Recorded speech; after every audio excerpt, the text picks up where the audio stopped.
Plato, born in Athens around 427 BC, is one of the most celebrated philosophers in history, and one of the most controversial when you look at how his ideas were later used. He was a student of Socrates, deeply disillusioned when democracy in Athens condemned his teacher to death. That moment shaped his lifelong distrust of popular rule. In his masterpiece, The Republic, Plato imagined an ideal society ruled not by majority vote, but by a small group of philosopher kings. He divided society into rigid classes, rulers at the top, warriors to enforce order, and everyone else as producers. Justice, he argued, meant staying in your assigned place. He even suggested eugenic controls for breeding leaders and censorship of art, music, and stories that could undermine authority. Plato's blueprint wasn't a call for mass killing, but centuries later, authoritarian rulers and totalitarian movements found inspiration in it. His vision of absolute guardianship, of truth managed by elites, was reinterpreted as justification for social engineering, censorship, and dictatorship. That's the dark irony. Plato, searching for perfect justice, gave the world concepts that later leaders twisted into tools of oppression. To his admirers, he's the father of political philosophy. To critics, he's the intellectual ancestor of totalitarian thinking. Plato himself died in 347 BC, never founding a utopia, but his ideas lived on, showing how abstract philosophy on the page can, in the wrong hands, fuel control, division, and violence hundreds of years later. By the way, what do you think? Was Plato warning against reckless democracy or laying the blueprint for totalitarianism? Pick a side and tell me in the comments. Aristotle, born in 384 BC in northern Greece, is one of the most influential philosophers of all time. Student of Plato, teacher of Alexander the Great, and author on everything from biology to politics, his reach was enormous. But some of his ideas became fuel for centuries of injustice.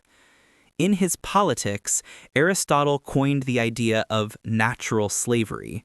He argued that some people were naturally fit to rule, while others were naturally destined to serve, claiming it was better for such men and women to live under mastery than freedom. In his rigid hierarchy, Greeks sat above barbarians, and freeborn men stood above women, slaves, and foreigners. Aristotle never commanded violence himself, but later societies turned his words into a philosophical shield for oppression. Roman law, medieval Europe, and even colonial empires leaned on Aristotle to claim slavery was part of the natural order. During the transatlantic slave trade, defenders of slavery explicitly cited him as intellectual backing for human bondage. This is Aristotle's dark paradox. The man who gave us timeless principles of logic, science, and ethics also provided the most sophisticated justification for treating millions as property. His brilliance shaped civilization, but his writing on hierarchy gave power to conquerors and slave owners for over 2,000 years. He died in 322 BC, but his words outlived him, proving how philosophy can justify suffering when read through the lens of power. Now, my question is that, was Aristotle just describing his world, or did he give rulers the perfect excuse to enslave others? Drop your take below. Thomas Hobbes, born in England in 1588, the very year the Spanish Armada threatened his homeland, grew up surrounded by war and instability.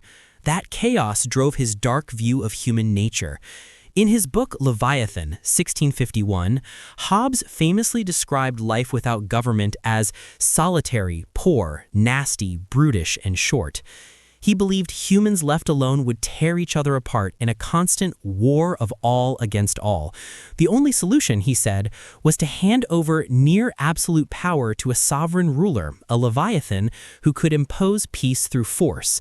For Hobbes, absolute authority was preferable to endless bloodshed, but once his ideas spread, rulers found in him a perfect excuse for absolutism and repression.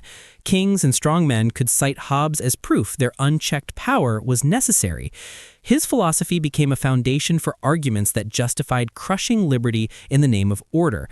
Hobbes himself wasn't calling for violence. He wanted to prevent it.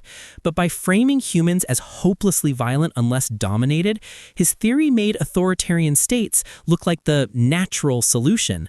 His bleak political vision erased the middle ground. Either Leviathan rules or chaos reigns. By the time of his death in 1799, Hobbes was already infamous, both reviled and admired. Today, he isn't remembered for lifting humanity up, but for teaching that fear, control, and repression are the price of survival. Tell me what you think. Hobbes was brutally honest about human nature, or just feeding power-hungry rulers what they wanted to hear? Let's argue it out in the comments. Niccolo Machiavelli, born in Florence in 1469, was no armchair philosopher.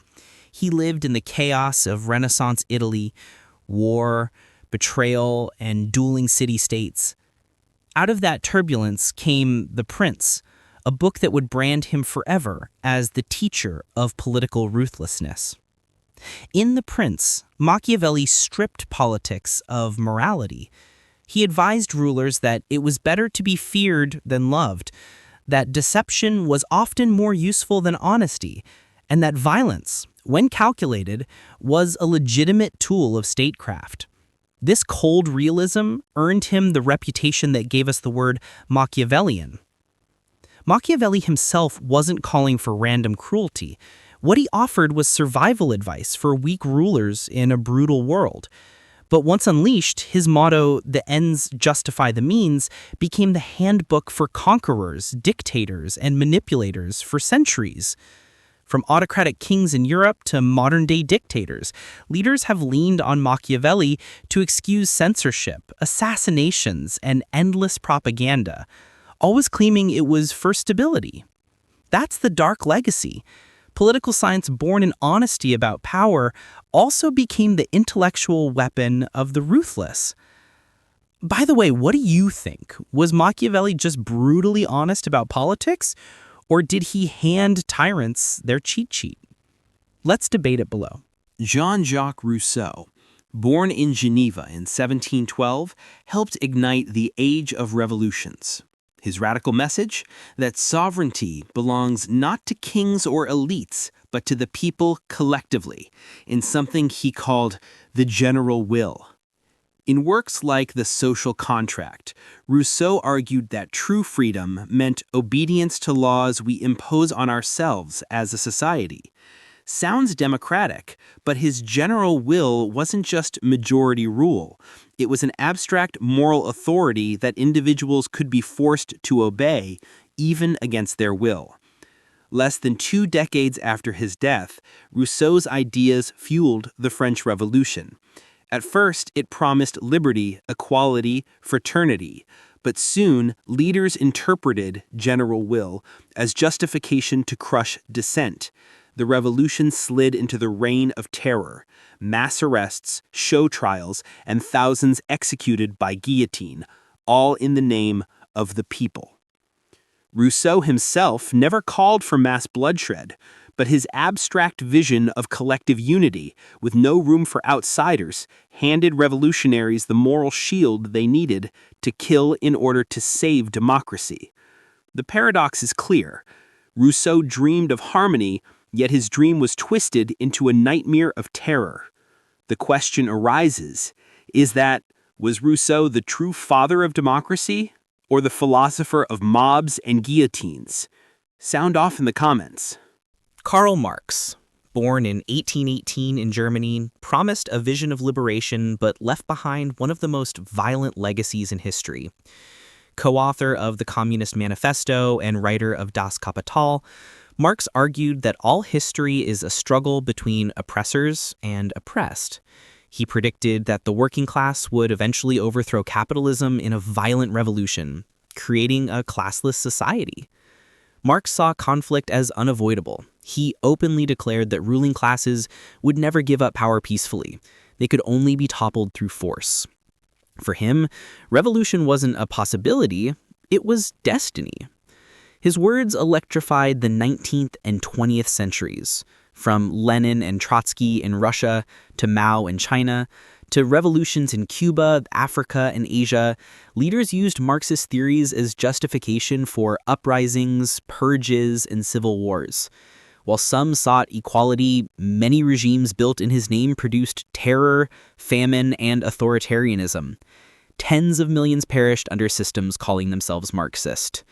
Yet, Marx is still revered by many as a heroic critic of capitalism, exposing inequality and exploitation.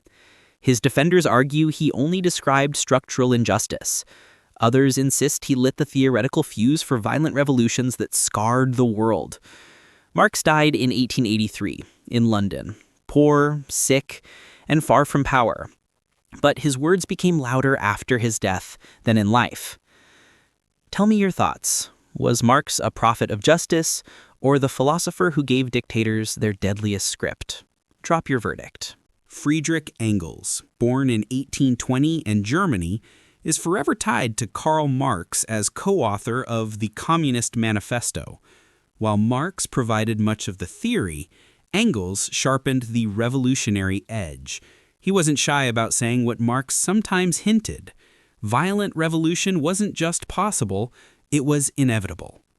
Engels argued that history advanced through conflict, workers versus owners, oppressed against oppressors, and only by overthrowing existing systems could humanity move forward. He rejected compromise or slow reform. For Engels, the ruling class would never hand over power, so it had to be taken. In the 20th century, Lenin, Stalin, Mao, and countless revolutionary movements claimed Engels as a prophet. His writings became ammunition for regimes that justified purges, executions, and full-scale civil wars as necessary steps toward equality. Millions died in experiments meant to realize Marx and Engels' dream. The tragedy is this: Engels wanted liberation. He invested in Marx's work, supported workers' rights, and exposed the cruelties of early capitalism. Yet the language of inevitability, the insistence that power must be ripped away violently, helped turn his philosophy into the creed of some of history's bloodiest revolutions. Give me your opinion. Was Engels a hero who told the hard truth, or did he hand dictators a license for slaughter? Fight it out in the comments. Friedrich Nietzsche, born in 1844, was one of the most explosive thinkers of modern times. He declared God is dead, challenged morality, and introduced the idea of the Übermensch, the overman, who rises above herd thinking to create his own values. Nietzsche despised nationalism and was personally opposed to anti-Semitism. Yet after his death in 1900, his sister, an admirer of the Nazis, repackaged his writings, twisting the Übermensch into justification for racial supremacy. Hitler himself attended performances of Wagner with Nietzsche's books displayed as ideological trophies. The Nazis turned Nietzsche's call for individual self-overcoming into propaganda for conquest, racial hierarchy, and mass violence. His concept of the will to power, originally a description of human vitality and creativity, was misused as a justification for domination. That's the tragic reversal. Nietzsche, a critic of conformity and ressentiment, became, against his intentions, the philosopher most closely associated with Nazi terror. Today he is debated endlessly. Was he a liberator of minds who preached strength and creativity? Or was his philosophy always a ticking time bomb for extremists to hijack? Is Nietzsche innocent, a genius misunderstood? Or is he partly responsible when his ideas fueled one of history's darkest regimes? Let's hear your verdict. George Wilhelm Friedrich Hegel. This lengthy named philosopher was born in 1770. He described the past as a dialectical struggle, thesis versus antithesis, colliding to create a new synthesis. For Hegel, conflict was how humanity advanced. To him, freedom unfolded through this process, with states embodying the spirit of the age. But once unleashed, his framework became fuel for violence. Radicals across the political spectrum claimed Hegel for their cause. Marx reinterpreted the dialectic as class struggle, adding economic revolution to the mix. Nationalists used it too, seeing history as peoples locked in destiny-shaping battles. The result? Hegel's abstract logic became the intellectual excuse for revolutions, wars, and even totalitarian regimes in the 19th and 20th centuries. His idea that the state was the highest realization of human freedom allowed authoritarians to argue that the individual must be sacrificed to the collective. Hegel himself died in 1831, comfortable in academia, not on the battlefield. But his claim that history only moves forward through struggle inspired both revolutionaries and tyrants. He remains loved by some as the ultimate philosopher of progress, and cursed by others as the intellectual seed of bloody upheaval. Did Hegel just describe history's reality, or did he make violence sound like destiny? Weigh in below. Martin Heidegger, born in 1889, is often called one of the most profound philosophers of the 20th century. His magnum opus, Being and Time, revolutionized existential philosophy, asking deep questions about what it means to exist authentically in the world. But his intellectual brilliance is forever shadowed by one fact: he openly supported Nazi Germany. In 1933, Heidegger joined the Nazi Party when he was appointed rector at Freiburg University. He gave speeches praising Hitler's movement, framing Nazism as the political awakening of the German people. And while he later stepped back from visible politics, he never fully renounced his support, even after World War II exposed the horrors of the regime he endorsed. This leaves Heidegger with a poisoned legacy. His intricate philosophy of freedom, authenticity, and being is studied worldwide, yet critics say it's tainted by his willingness to align with one of history's most violent regimes. Did Heidegger's ideas inherently lead to fascism, or was he simply a philosopher with terrible political opportunism? The debate still rages in classrooms today. By the way, what do you think? Can we separate Heidegger's genius from his Nazism, or should his philosophy be forever condemned? Drop your judgment below.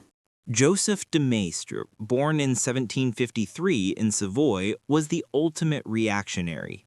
Living through the French Revolution, he despised liberalism, democracy, and everything the Enlightenment represented. Instead, he defended monarchy, religion, and hierarchy with almost fanatical devotion. Where other philosophers embraced reason, de Maistre embraced blood. He argued openly that divine justice worked itself out through war, punishment, and the executioner. In his writings, he praised the executioner as the foundation of social order, the figure who reminded people that authority ultimately rests on the power to kill. For de Maistre, violence wasn't unfortunate, it was necessary.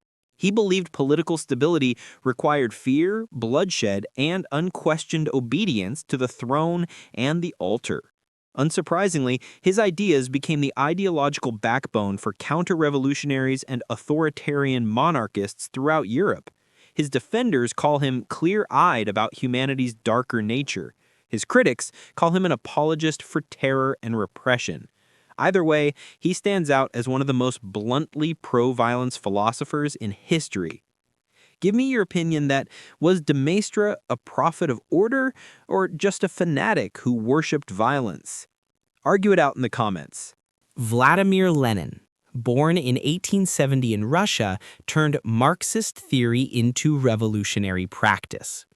While Marx and Engels wrote about the inevitability of class struggle, Lenin insisted that violence must be organized, immediate, and total.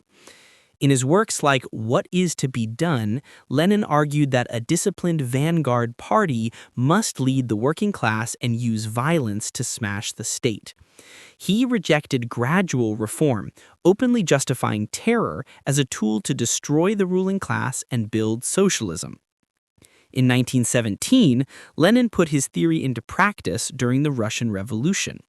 The Bolsheviks seized power, dismantled democratic institutions, and unleashed the Red Terror, mass arrests and executions of enemies of the people. Lenin's Russia quickly became a one-party dictatorship, laying the blueprint for purges, gulags, and authoritarian regimes under Stalin and others. Supporters argue Lenin was forced into violence by desperate circumstances: war, famine, foreign invasion. Critics counter that he normalized repression, embedding terror into the DNA of Soviet governance. Lenin died in 1924, but his ideas outlived him, inspiring communist revolutions worldwide.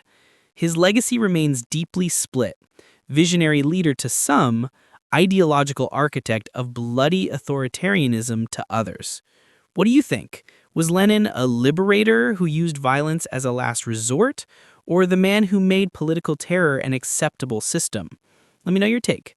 Leon Trotsky, born in 1879 in Ukraine, was one of the most electrifying figures of the Russian Revolution. A brilliant orator and organizer, he commanded the Red Army during the Civil War, turning ragtag revolutionaries into a disciplined fighting machine. But Trotsky wasn't just a general, he was a theorist of permanent revolution. Unlike Marx, who expected revolutions to occur in the most industrial countries first, Trotsky believed revolutions had to spread worldwide and never stop. Otherwise, socialism in one country would collapse. This vision justified continuous uprisings, violent insurrections, and armed struggle across borders. After losing a power struggle to Stalin, Trotsky was exiled. From abroad, he continued to push his theory, inspiring leftist movements everywhere from China to Latin America. His brand of relentless revolution became a rallying cry for generations of insurgents who read him as license for constant conflict. Trotsky himself paid with his life, assassinated in 1940 in Mexico with an ice pick ordered by Stalin. Ironically, he fell victim to the very violence he once unleashed intellectually. Supporters hail him as a betrayed hero, an idealist crushed by Stalin's dictatorship. Critics say his doctrine of endless revolution was reckless fuel for chaos and bloodshed worldwide. Another question arises: was Trotsky a tragic visionary fighting for justice, or a fanatic who turned revolution into a permanent war plan? Cast your vote in the comments. Sayyid Qutb was born in Egypt in 1906, began as a literary critic and civil servant. But after time in the U.S., where he was disgusted by what he saw as moral decay, he returned home radicalized.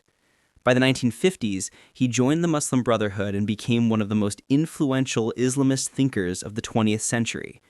In his writings, especially Milestones, Qutb declared modern societies, even Muslim ones, corrupted by jahiliyyah, meaning ignorance, like the era before Islam. He argued true believers had a duty to wage jihad against jahiliyyah, which to him meant armed struggle against governments, societies, and systems he deemed un-Islamic. Qutb was imprisoned and executed in 1966 by the Egyptian regime, but from his cell he became a martyr. His writings inspired later extremist groups from Al-Qaeda to ISIS, who borrowed his arguments to justify terrorism. Critics call Qutb the intellectual father of modern jihadism. His defenders argue he was responding to brutal repression and Western domination. But his insistence that violence was a sacred duty unleashed a doctrine that has spilled blood across decades and continents. That's Qutb's haunting legacy. One man's pen transforming centuries of Islamic debate into a justification for global terror. What do you think? Was Qutb a revolutionary thinker against oppression, or the philosopher who gave extremists their deadliest blueprint? Drop your verdict below. Carl Schmitt, born in Germany in 1888, was a sharp legal and political theorist whose ideas would become central to authoritarian regimes. His most notorious contribution? He defined politics itself not as debate, compromise, or shared goals, but as the distinction between friend and enemy. For Schmitt, politics wasn't about finding common ground. It was about survival. The state was legitimate not because of democracy or justice, but because it could decide who the enemy was and act with absolute power to preserve itself. In his view, law was only valid if the state could suspend it in a crisis. He called this the state of exception. These ideas made him enormously appealing to the Nazis. He joined the party in 1933, just after Hitler rose to power, and argued that Hitler's dictatorship was legally legitimate. His theories laid the intellectual foundation for emergency powers, repression, and the use of law as a weapon of political violence. Even after the war, Schmidt never expressed real regret. Instead, he doubled down, claiming liberal democracy was weak and hypocritical compared to decisive rule.